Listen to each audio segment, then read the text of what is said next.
مگر میں نے دوسرے ملکوں میں بھی جا کے تقریر کی، اللہ کی نعمت کے طور پہ کہہ رہا ہوں، مگر آج سے 22 سال پہلے میرے والد کا دنیا سے انہوں نے پردہ کر لیا۔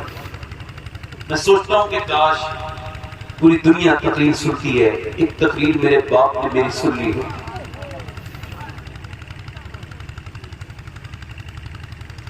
مالی نے پیڑ لگایا اور اسے پیڑ جب بڑا ہو گیا تو مالی دنیا سے چلا گیا۔ جب اس نے پھل دیے نا پیڑ نے تو مالی بہت یاد آیا۔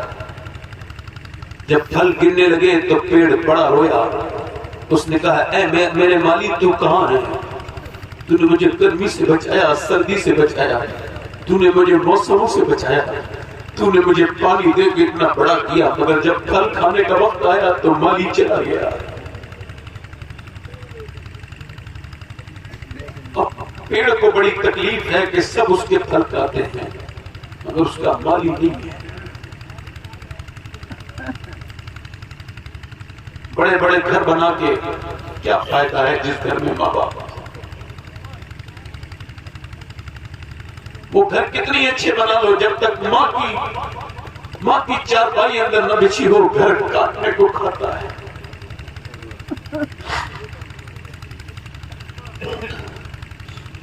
دنیا کی ساری عورتوں کے ہاتھ کا کھانا کھا لو مگر پھر اپنی ماں کے ہاتھ کی روٹی کھاؤ۔ کبھی ماں کے گود میں لیٹ کے دیکھنا، ایسا لگے گا جیسے جنت میں لیٹے ہو۔ دیکھو مرنے کے بعد ٹھنڈی مٹی سے رونے کا کوئی فائدہ نہیں، جیتے جی اپنی ماں سے محبت کرو۔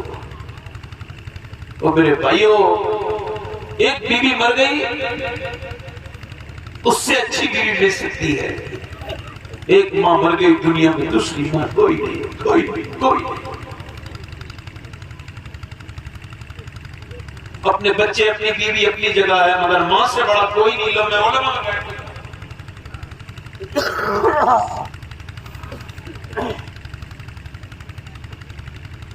اپنے استاد کے ہاتھ چوما کرو، خوب چوما کرو، علماء کے ہاتھ چوما کرو، خوب چوما کرو، مگر جو باپ کے ہاتھ چومنے میں مزہ ہے۔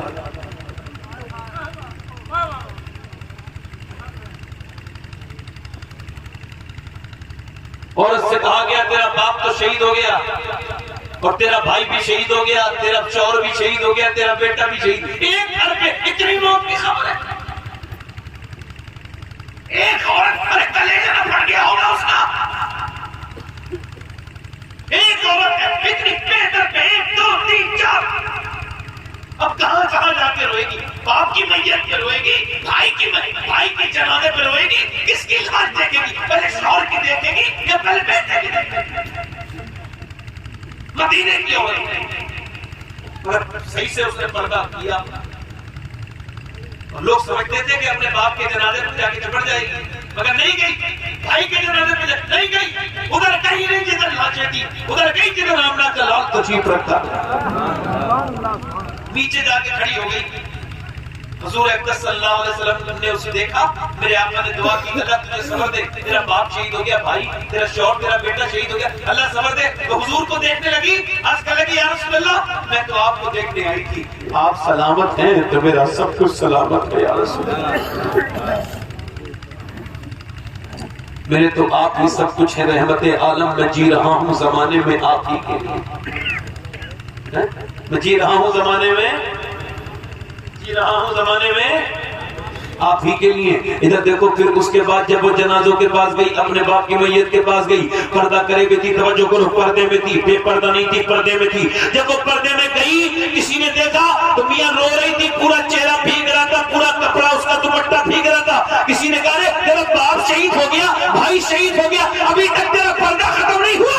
لیکن سنو، میرا باپ، میرا بھائی، میرا شوہر، میرا بیٹا جس پردے کے لیے شہید ہوا ہے، اگر اس کی بہن اور بیٹی اور اس کی ماں پردہ نہیں کرے گی تو کون پردہ کرے گی؟ ابھی ترکی کے اندر جب زلزلہ آیا تو 3 دن کے بعد ایک عورت اندر سے ملی۔ کتنے دن کے بعد بولا؟ 3 دن کے بعد۔ اس کو کاٹا گیا تو کہا باہر نکل کے آتا نہیں آؤں گی، لڑکی تھی، کہا کیوں؟ کہا میرے پاس دوپٹہ نہیں ہے، پہلے دوپٹہ اندر بھیجو، کیونکہ ابھی ترکی میں زلزلہ آیا ہے، میرا ایمان ابھی سلامت ہے۔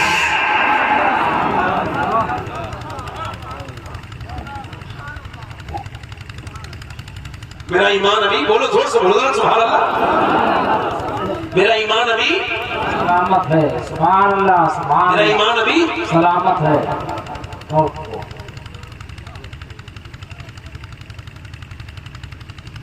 ادھر دیکھو، یہ ہے مردوں کی نماز، اللہ اکبر،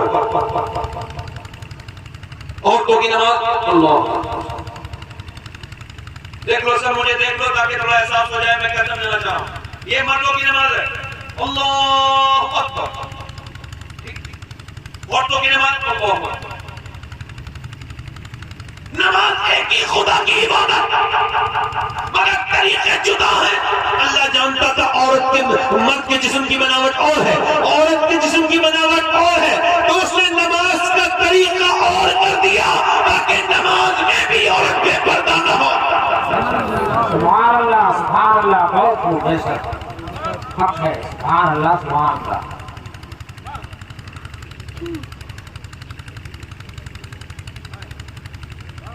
صفا مروہ پہ دوڑو، عورتوں کے لیے اجازت نہیں کہ وہ مکے میں جائیں تو صفا مروہ پر دوڑیں، نہیں دوڑیں گی۔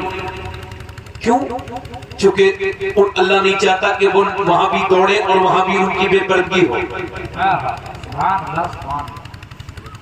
مرد کے کفن 3 کپڑے، عورت کے کفن 5 کپڑے۔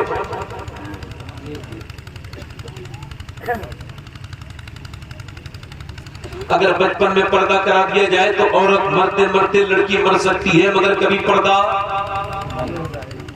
کبھی، دل لگ رہا نہیں لگ رہا، بولو آپ کا دل لگ رہا نہیں لگ رہا، پردہ کبھی چھوڑ نہیں سکتی۔ ادھر دیکھو آج کل کی لڑکیاں جو یہ بے پردہ ہو رہی ہیں، انہیں انگریز کھا گئے، انہیں انگریزی تعلیم کھا گئی، انگریزی طریقے چلے گئے۔ اب پہلے کی عورتیں ایسے کپڑے نہیں پہنتی تھی جیسی آج کی عورتیں پہنتی ہیں۔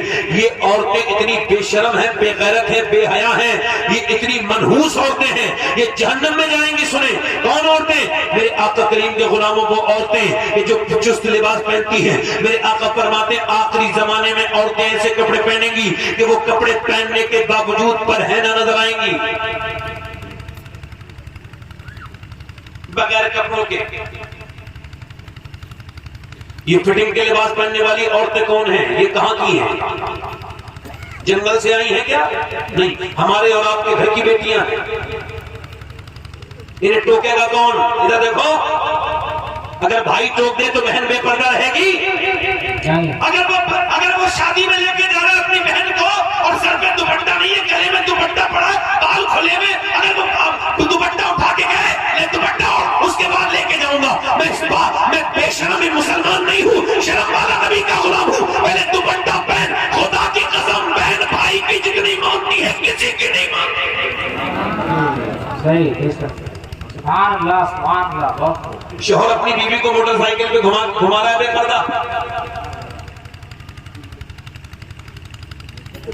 باپ اپنی بیٹیوں کو بے پردہ لے کے جا رہے ہیں۔ اگر 5 سال کی بچی سے پردہ شروع کروا دو تو میرا ایمان ہے مرتے دم تک مر جائے گی، مگر پردے کا اس کے اندر سے سر کھلے گا نہیں۔ اگر 5 سال کے 4 سال کے بچے سے کہو بیٹھ کے پیشاب کرو، پھر مر جائے گا، کبھی کھڑے ہو کے پیشاب نہیں کرے گا، نہیں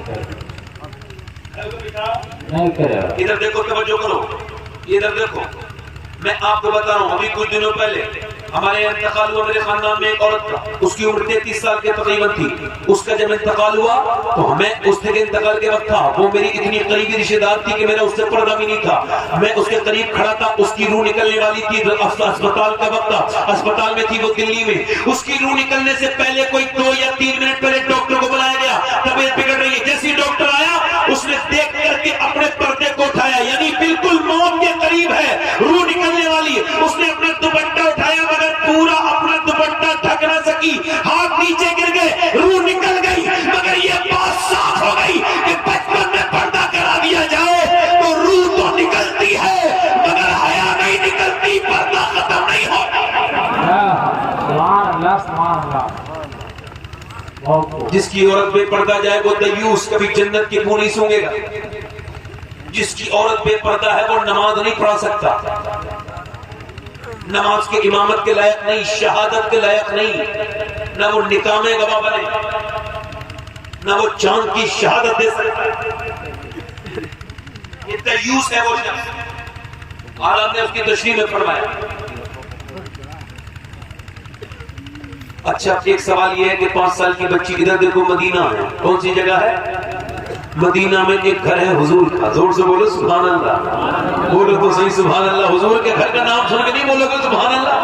ایک گھر ہے حضور کا، حضور کے بالکل برابر میں ایک گھر اور ہے، اس گھر کے اندر ایک بچی 6 سال کی 5 سال کی قرآن پڑھ رہی ہے، قرآن پڑھتے پڑھتے پڑھتے پڑھتے پڑھتے پڑھتے پڑھتے پڑھتے پڑھتے پڑھتے اس کے سر سے دوپٹہ سرک گیا، دوپٹہ جب سرکا اس کی والدہ اندر کام کر رہی تھی، اندر سے باہر نکل کے آئی اور آ کر کے اپنی بچی کے سر پہ دوپٹہ رکھ دیا، جیسے دوپٹہ رکھا ماں نے، بیٹی نے پوچھا امی آپ نے میرے سر پہ دوپٹہ کیوں رکھا؟ تو ماں نے کہا اس وجہ سے کہ نانا ناراض ہو جاتے ہیں۔ تو وہ بچی رونے لگی، کوئی عام بچی نہیں تھی، پوری دنیا میں اس کے رتبے کی طرح، اس کے اسٹیٹس کی طرح پہ کوئی دوسری بچی پیدا نہیں ہوئی۔ وہ کون تھی جس کے سر پہ اس کی ماں نے دوپٹہ رکھا تھا؟ یہ وہ زینب تھی جس کے بھائیوں کا نام حسن اور حسین ہے، وہ جنتی جوانوں کے سردار ہے۔ یہ وہ زینب تھی جس کا باپ علی جو ولیوں کا سردار ہے۔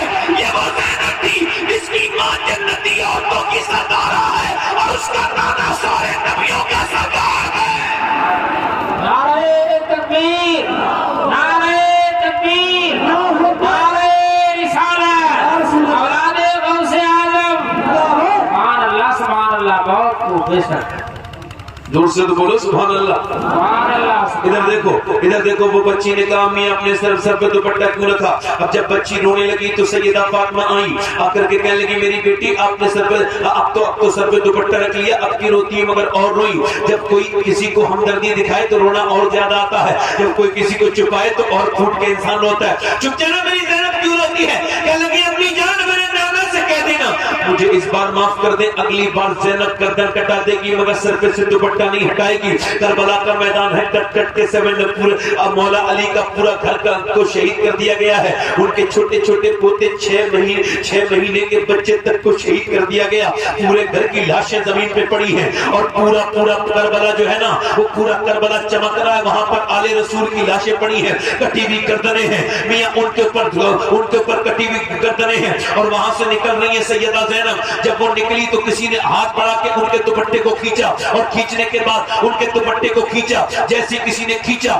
آپ نے ایک دم اپنے بالوں سے چہرہ ڈھک لیا اور ڈھکنے کے بعد پھر مدینے کی طرف منہ کر کے کہا میرے نانا آج زینب ذرا آپ سے معافی چاہتی ہے، اے میرے نانا زینب کو معاف کر دینا، میرے بھتیجے شہید ہوئے، میں بے پردہ نہیں ہوئی، میرے بچے شہید ہوئے میں بے پردہ نہیں ہوئی، میرے بھائی کی بھائی شہید ہوا میں بے پردہ نہیں ہوئی، میرے بھتیجوں کی لاشیں میرے بیٹوں کی لاشیں زمین پہ آئی، ان کے ٹکڑے ہو گئے اور ان کے اوپر گھوڑے دوڑے اور ان کی ہڈیوں کی ٹوٹنے کی آوازیں آئیں، مگر میرے نانا میں بے پردہ نہیں ہوئی، میرے سر پہ سے دوپٹہ نہیں گرا، مگر جب اس نے میرا دوپٹہ کھینچ لیا ہے آج زینب آپ سے معافی چاہتی ہے، آپ کی نواسی، آج میرے نانا مجھے معاف کر دے، آج میری مجبوری ہے، بالوں کے علاوہ میرے پاس پردہ کرنے کے لیے کچھ نہیں ہے، آج نبی کی بیٹی کی سر پہ سے چادر کھینچ لی گئی۔ اللہ اکبر۔ پھر اپنے بابا علی کی طرف منہ کر کے کہتی ہے اے میرے بابا علی میں زینب ہوں، میں وہی زینب ہوں، کوفے میں مکے میں مدینے میں جب چلتی تھی تو آپ فرماتے تھے حسن حسین جاؤ زینب کے پاؤں کے نشان مٹاؤ، میں نہیں چاہتا کہ میری بیٹی کے پاؤں کے نشان بھی کوئی دیکھے، مگر آج آپ کی زینب کے سر سے دوپٹہ چھین لیا گیا ہے، اے میرے بابا علی آج اپنی بیٹی کی خبر لیجئے۔ سیدہ زینب جو ہے وہ کربلا سے لے کے دمشق تک اور دمشق سے لے کر کے مدینے تک 5000 کلومیٹر چلی۔ امام زین العابدین کہتے ہیں میری پھوپھی کی کبھی نماز قضا نہیں ہوئی، میری بیٹیوں سے پوچھتا ہوں تم کس کی بیٹی ہو جو بے پردہ ہو، یہ بتاؤ تمہیں کون بچائے گا؟ یہ نبی کی نواسی علی کی بیٹی حسن حسین کی بہن، یہ اپنے سر پہ دوپٹہ گرنے کے بعد اپنے بالوں سے سر ڈھک رہی ہے، تم قیامت کے دن جاؤ گی تو اس زینب کو کیا جواب دو گی جس نے بالوں سے پردہ کیا تھا؟ پھر تمہارے گھروں میں تو الماریاں بھری بھی ہیں دوپٹوں سے، تم نے فیشن کے لیے اپنے جسم پہ چست کپڑے بنائے۔ اللہ اکبر، معاذ اللہ، استغفر اللہ۔ میری بیٹی میری بہنیں اب کدھر جا رہی ہے انگریزی پڑھ پڑھ کے، میری بہنیں میری بیٹیاں بالکل بیکار طریقے سے جا رہی ہیں. وہ میری بیٹیوں یاد رکھو یہ جو دنیا والوں کی نقل کر رہی ہو یہ تمہیں جہنم میں لے جائیں گے. یہ دنیا چھوٹی سی ہے, نہ جانے کتنے جسم تندرست تھے پھر وہ ختم ہو گئے. کسی کی جوانی کبھی واپس نہ رہی, نہ رہے گی, نہ کبھی ہے نہ کبھی باقی رہے گی. کتنی جوان خوبصورت عورتوں کی جوانی ختم ہو گئی, بڑھاپے میں انہوں نے قدم رکھا, پورے چہرے پہ چھریاں ہیں, آج اپنا چہرہ دیکھ کے ڈر جاتی ہیں. میری بیٹیوں میری بہنوں, دنیا یہ جوانی ختم ہو جائے گی, گناہ رہ جائیں گے. میری بیٹیوں اگر تم یہ دنیا والی عورتوں کے ساتھ رہو گی, یہ بمبئی کی ناچنے والی عورتوں کی طرح کپڑے پہنو گی, تو انہی کے ساتھ جہنم میں جاؤ گی.